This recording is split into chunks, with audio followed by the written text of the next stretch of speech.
আবার রোজকার মতো আজকে নিয়ে চলে এসেছি আজকে দুপুরের মেনু নিয়ে। চলো তোমাদেরকে দেখাই আজকে আমাদের কি। এখানে আছে খিচুড়ি,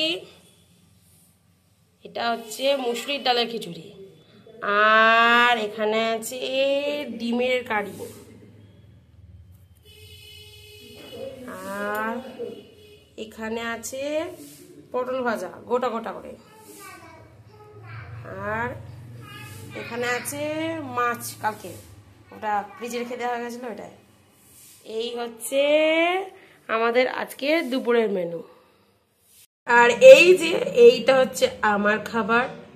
ছবিতে কেমন হলদেটা কেমন কম কম দেখতে লাগছে জানি না কেন। এই আর এটা হচ্ছে পটল ভাজা,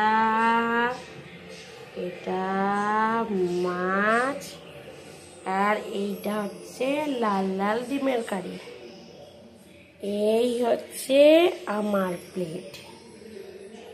তো আমার ভিডিও যদি ভালো লেগে থাকে লাইক সাবস্ক্রাইব শেয়ার করে দিও। টাটা।